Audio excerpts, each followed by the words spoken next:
Bon, ok, alors je vous fais une petite vidéo.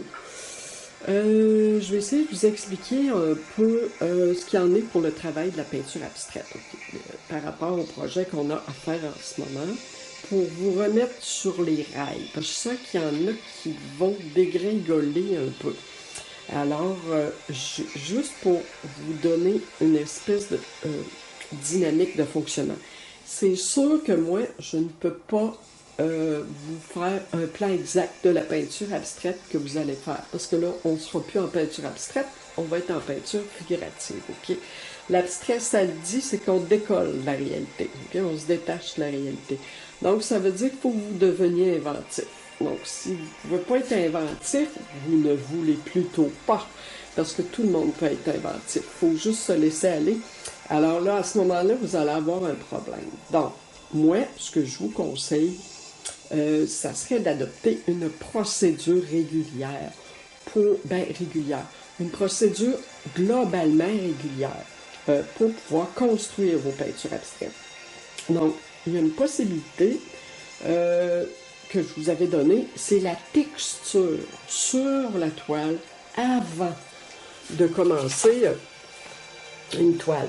Par exemple, je vous avais montré un fond coloré ou pas, là, avec une texture, qu'on peut faire des peintures abstraites, tout simplement, en mettant de la couleur, avec des textures, ok, en accumulant de la matière. Ça, je vous l'ai fait faire lorsqu'on a fait, un instant, bon, ok, lorsqu'on a fait ce projet-là, ok, la peinture orange, jaune, avec les coins foncés, les coins clairs, coins moyens, travail au couteau.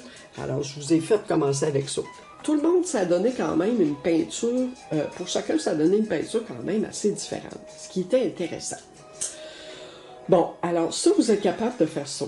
Mettre de la texture, travailler les coins, en faisant de la fusion de couleurs, en fondant les couleurs, et puis aller travailler au couteau vers le centre. Et ça peut prendre toutes sortes de formes. Alors voilà, ça pourrait prendre ces formes-là, donc comme des nébuleuses, des couleurs qui s'étirent, qui voyagent sur la toile et qui sont fondues entre elles. Ok, bon, ça, vous êtes capable de faire ça. Là, j'ai varié, pardon, dans mes groupes, j'ai varié. La façon de procéder. Il y a un groupe où j'ai pas fait mettre de texture. Pas du tout de texture sur la toile avant de faire cet exercice-là. Un autre groupe, j'ai fait mettre du papier de soie. Alors, j'ai vu qu'il y avait réellement une différence. Donc, l'application de texture va faciliter votre travail, peu importe le projet que vous avez, là. Alors, moi, je vais continuer à vous demander de mettre de la texture. Si vous ne voulez pas en mettre, vous n'êtes pas obligé, là. Mais je vous le suggère fortement. OK? Alors, là, on a fait ça. Normalement, si vous n'avez pas fini cet exercice-là, que vous ne l'avez pas compris, je vous suggérerais de le ramener au cours et de le terminer, de le poursuivre au moins. OK? De le poursuivre pour comprendre ce qu'il y en est. Alors, ce que je vais faire, si ça n'a pas été à votre goût, bien, on pourrait mettre de la texture sur votre toile, une texture qu'on pourra légèrement la colorer, là, une texture, un médium de texture, j'en ai. La petite recette avec du bicarbonate de soude, là, ben, faites-la. Faites-la, elle est facile à faire. Je vous ai renvoyé la recette à plusieurs reprises et amenez-en au cours, puis on pourra en mettre. Sinon, ce que vous pourrez faire, vous pourrez tout simplement mélanger du sable avec votre couleur et ou du talc, de la poudre pour bébé, je vais en avoir. OK, donc si vous ne faites pas la texture, j'aurai de quoi pour vous faire de la texture sur votre toile. Alors, bon, je pense que je vous facilite les choses en vous disant ça. C'est important que vous terminiez vos travaux, parce que si vous ne les terminerez pas, vous n'aurez pas compris le processus qu'il faut traverser. Il y en a qui font le processus, là, puis ils arrivent au bout de la route, ils ont trop travaillé, mais ils l'ont fait, le processus. Puis ça, c'est parfait. Parce que les premières toiles abstraites ne sont pas toujours réussies à 100%, comme vous le souhaiteriez, mais faut faire le processus, parce que faut connaître les différents gestes et les différentes manières de travailler pour trouver sa propre voie. Alors, il y a beaucoup de personnel dans ça. Donc, c'est pour ça que je ne peux pas structurer le cours pour aller vraiment vous chercher chacun pour qu'on fasse tous la même chose. Ça ne donnera jamais la même chose. On peut le faire, on le fait, on l'a fait là, avec cette peinture-là. Puis on l'a fait à certaines reprises avec nos grands tableaux, là, où vous me suiviez en peinture abstraite et vous faisiez les mêmes gestes que moi. Donc ça a donné des résultats assez extraordinaires. Il y a eu toutes sortes de choses. Alors voilà. Donc c'est l'expérimentation, c'est l'exploration, c'est l'intuition, le travail intuitif, mais c'est aussi un peu de structure, un peu de... dans le sens où il faut structurer sa toile. Okay? Il faut, à un moment donné, aboutir à une composition. Donc, il faut s'arrêter dans notre processus. C'est sûr que si on surtravaille sur notre toile, puis ça, c'est très normal, tout le monde le fait, je l'ai fait, je le fais même encore, des fois, ça m'arrive. Alors, ça, c'est normal. Donc, c'est pour ça que moi, j'essaie de vous diriger, là. C'est sûr que si vous travaillez chez vous, tant mieux si vous travaillez chez vous, mais c'est sûr que ça se peut que si vous prenez le travail qu'on a commencé à l'école, puis que vous le travaillez chez vous, vous alliez trop loin. Ça se peut. Mais c'est pas grave, on va vous ramener. OK? On va trouver un moyen que vous fassiez autre chose. Par exemple. Par exemple, si vous avez trop travaillé sur votre toile, moi, ça m'est arrivé, peut-être pas avec la toile là, orange et jaune, là, il faudrait que ce soit une autre, ou si la toile que je vous ai fait commencer avec les pochoirs, là, ça, si c'est sûr travailler, on peut faire quelque chose avec ça. OK? On peut faire quelque chose, il n'y a pas de problème. On pourrait peut-être procéder avec du collage de papier, hein? Ça se peut. Admettons que, moi j'ai une toile que j'ai déjà de la texture dessus, là, j'ai mis de la couleur. Je pourrais prendre, déchirer des petits morceaux de papier dans des formes qui pourraient se marier avec les formes qui sont déjà là, s'agencer avec les formes rectangulaires, carré, ok, plus ou moins allongé, rectangle, j'ai des genres de formes ici, plus ou moins ovales, circulaires.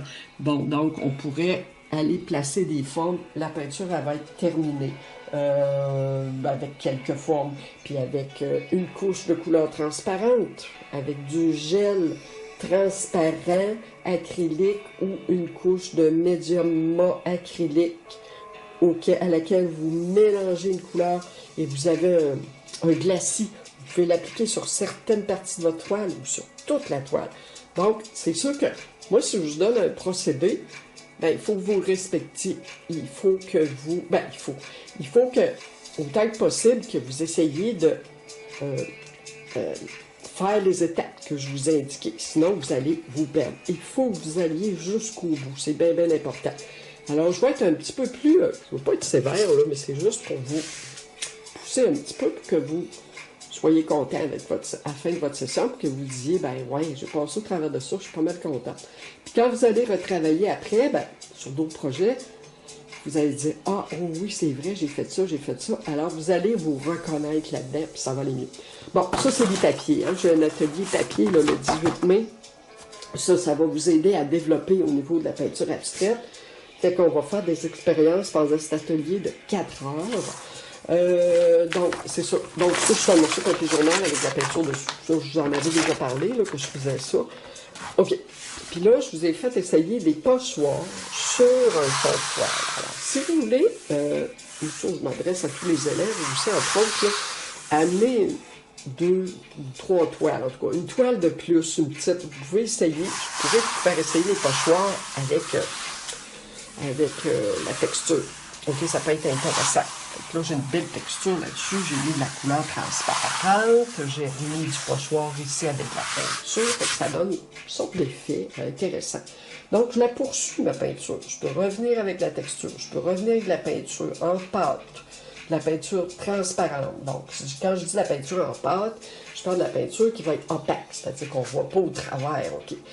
Par exemple, ça, c'est de la peinture opaque, ça, on ne voit pas au travers, OK? Ça, c'est de la peinture, transparente. J'en ai de la peinture transparente ici. On voit au travers, on voit le fond de la toile, OK? On voit qu'il n'y en a pas épais, là, puis on distingue là, les textures au fond de la toile. C'est une peinture qui est délayée avec de l'eau, OK? Bon. Alors là, ça c'est dit. OK, là, au niveau de la composition. La composition en peinture abstraite, c'est pas compliqué. Ben, c'est compliqué, puis en même temps, ça ne l'est pas parce que ça devient intuitif. Alors, c'est sûr que ça peut prendre toutes sortes de tournures, votre composition. Bon, le livre de Hoskins, là. Donc, acrylique, abstraite, expression, qui est expressive. Donc, ici, elle, au niveau de la composition, ce dont elle parle, c'est que on peut tout simplement avoir une composition qui soit, peu importe, pardon, le format de la toile, carré, rectangulaire, on respecte la règle du 1 tiers, 2 tiers. C'est-à-dire 1 tiers de l'action, 2 tiers tranquille. OK? Par exemple, ici, on a un 2 tiers, beaucoup d'action, 1 tiers tranquille. Une couleur, quelques traits noirs. On a aussi, moi j'aime bien travailler avec la grille, les 4 points ici. Donc c'est pour ça que je vous fais mettre des masking tape, là. Ceux qui ont déjà essayé ça, là, qui ont déjà fait l'expérimentation, il y en a qui ne l'auront pas fait là, encore, là, mais vous allez le faire. Donc, c'est les 4 points ici qui sont stratégiques. Donc, je place un tape comme ça, j'en place un autre comme ça, je viens travailler un coin, je viens travailler l'autre coin ici, j'enlève mes tapes, je les repositionne autrement, je retravaille. Donc, je travaille des petites sections. OK. Ici, bien, donc la grille, ce que ça donne en fait, c'est qu'il se passe quelque chose au point donné, les 4 points. OK. Donc, un point noir ici, des lignes qui se rencontrent ici, un peu plus tranquille là, donc on n'est pas obligé d'avoir de l'action partout, là, mais il y a certains éléments qui ressortent, puis c'est toujours ces 4 points-là. C'est au niveau de ces points-là que ça se passe, OK? Ces 4 points importants. Une ligne qui traverse, 2 formes qui se rencontrent, une couleur contrastante, un vide ici. Il peut y avoir un vide ici. Donc, un vide dans le sens où on aura, par exemple, une couleur, des couleurs transparentes ici, là. Des plages de repos. Il en faut. Alors, si on travaille avec un axe qui serpente un peu, ça peut être facile au début, là. Un peu dans le même sens que ça, là, une espèce de nébuleuse couleur qui s'entremêle puis qui prend un mouvement, une tangente vers une direction, dans une direction ou une autre, OK? C'est ça qui est plus facile, qui est plus aidant au début. Une texture au départ qu'on met, on travaille au centre, et puis ça se déploie vers l'extérieur. Et ici, plage de repos, ici, plage de repos. OK? Même chose ici. Ça, c'est une composition très, très intéressante. J'attends avec impatience que quelqu'un me demande de faire ce projet-là. Sinon, moi, ce que je vais faire, je vais le faire en vidéo, je pense, parce que je l'aime beaucoup. Je le trouve intéressant pour le contraste aussi. Et la couleur terre qu'il y a dedans aussi. Il y a des belles couleurs terre ici, donc qui sont intéressantes. Bon, OK. Bon, au niveau de la composition, c'est ça, je reviens. Au niveau de la composition, point d'entrée et point de sortie. Donc ici, on a un mouvement qui rentre, OK? Donc des lignes, des formes qui sont grandes ici, qui rapetissent par endroits, mais le point d'entrée est ici. Donc on a une espèce de jet, OK, qui rentre et qui sort de l'autre côté. Ici, l'entrée, et on sort ici. Ça circule, OK? Donc, c'est des lignes qui traversent, donc c'est des formes. On peut partir de ces compositions-là pour faire quelque chose, mais il faut organiser des éléments. Moi, c'est pour ça que je suggère le collage de papier. On pourrait coller des papiers dans ce sens-là pour essayer d'avoir quelque chose comme ça. On fera l'exercice ensemble, OK? Je vous donnerai une démarche pour ça. Ici, des espèces de blocs. Une distribution de blocs ici. Donc ici, on a une distribution, un vide là, un grand vide ici, selon le format de la toile, ici. Et on s'inspire de la nature, regardez. Ça, c'est inspiré d'une photo de la réalité. OK? Alors, on joue avec nos morceaux ici, à l'intérieur de notre image. Et c'est ce qu'elle fait ici, là, avec des dessins. On peut avoir un cahier dans lequel on va dessiner, dans lequel on va faire des dessins. Je vous avais parlé du cahier Technique Mix. Je vais vous le ramener à l'école pour vous le remontrer encore. Moi, je vous dirais, idéalement, les papiers, c'est une excellente expérimentation. Regardez, j'ai découpé des formes. Je pourrais jouer sur une toile avec ça, là. OK? Donc, moi, j'ai découpé des formes et y aller simplement. On n'a pas besoin de faire des compositions compliquées, très chargées. On a juste à distribuer nos morceaux. Bon, c'est sûr que ça ne sera pas cette couleur-là. Mais à la limite, je pourrais complètement utiliser cette toile-là, la transformer complètement en autre chose. OK? Par exemple, je pourrais placer mes morceaux comme ça. OK? Je vais placer ça. Je pourrais jouer avec mes morceaux et voir comment je vais pouvoir les coller pour pouvoir faire ma peinture, pour que ce soit intéressant. OK? Alors voilà, c'est ça qu'il faut, c'est comme ça qu'il faut travailler. Puis là, je peux pas... c'est difficile de structurer le cours plus que ça, parce que ça relève beaucoup du personnel, l'abstrait. D'accord? Alors pour ça, c'est correct, je vais vous montrer autre chose, parce que je vous avais parlé dans mon courriel j'avais envoyé surtout au groupe du samedi, mais je vais l'envoyer à tout le monde, là, d'une composition en croix aussi que je voulais vous proposer cette année, qui est proche de la composition paysage, donc avec une ligne d'horizon. Mais c'est différent. On peut déborder avec la composition en croix, on peut déborder du paysage. Le paysage va se transformer. OK, ça c'est ma composition en croix. Un petit moment, je vais me réajuster. Alors voilà la composition en croix. Bon, je l'ai pas mal avancé cette semaine. J'ai même terminé mes côtés en noir. Regardez comme ça paraît bien avec les côtés en noir. Bon, ici, il y a ce côté-là que je vais retravailler parce qu'il est un peu rosé. Je voulais l'avoir d'un rouge plus comme ça. Une finition plus dans ce sens-là. Donc, on a des transparences là-dedans. On a la couleur qui est étalée. Rouge.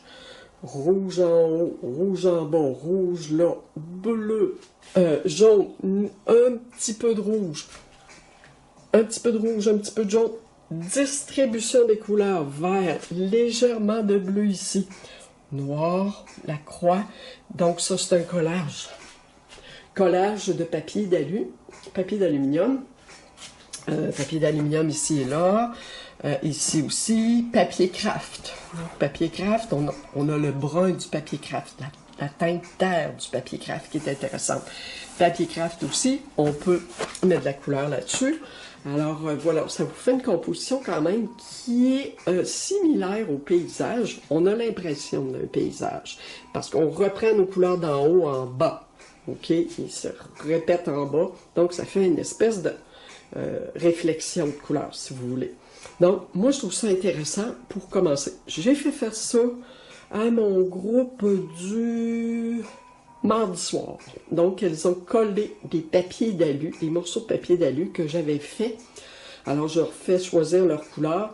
Ils ont pris des papiers, mes papiers, et ils ont fait un collage, puis ils ont collé aussi du papier craft. Alors, on va faire cet exercice-là aussi. On a terminé notre exercice avec le jaune-rouge. Ça, c'est celle que j'ai fait samedi passé. Elle est plus grande. Je vais la retravailler en cours, probablement. Bon, ici, j'ai un paysage. Donc, quand on parle de paysage abstrait, regardez la similarité. Quand je vous parle de composition en croix et paysage, si on oublie ça, là. Si on oublie ça, donc vous voyez le paysage en croix et le paysage abstrait. Il y a juste la ligne verticale que j'ai pas, ok? Mais ici, il y a de la verticalité. Mais ça ici et ça ressemble à ça ici, là, ok? Alors, si vous voulez faire un paysage abstrait, en bas, ça peut être un ciel en haut, ok? On coupe notre composition ici, un tiers. Puis le 2/3 en bas, vous pouvez jouer avec des transparences, des pochoirs, ça peut être des formes abstraites. Donc, on peut faire un semblant de ciel en haut, et puis en bas, le 2/3, on va mettre des formes texturées ou non, de la peinture, collage de papier. Mais là, vous devrez explorer. Donc, moi, je peux vous donner une procédure. Donc, on commence par la texture. Après ça, on fait notre ciel. On fait couler de la couleur. On fait notre ciel comme il faut, on finalise. Après ça, on descend en bas. La partie d'en bas, on pourra travailler avec des formes, des textures. Collage. Je vais vous faire une suite, une procédure. Vous allez pouvoir le réaliser. Donc, vous pouvez prendre la grandeur de toile que vous voulez. Ça peut être une grande toile comme ça. Moi, je n'ai pas de problème avec ça. Fait qu'on pourra travailler dans ce sens-là.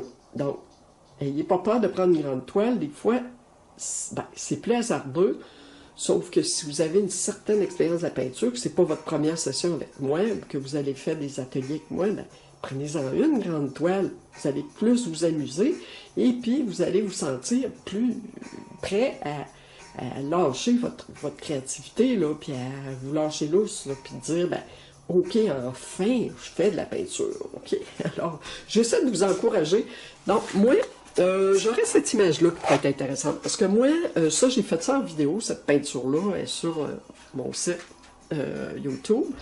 Puis c'est cette image-là. Je m'étais un peu basée là-dessus pour que les gens puissent voir ce que je faisais comme peinture, OK?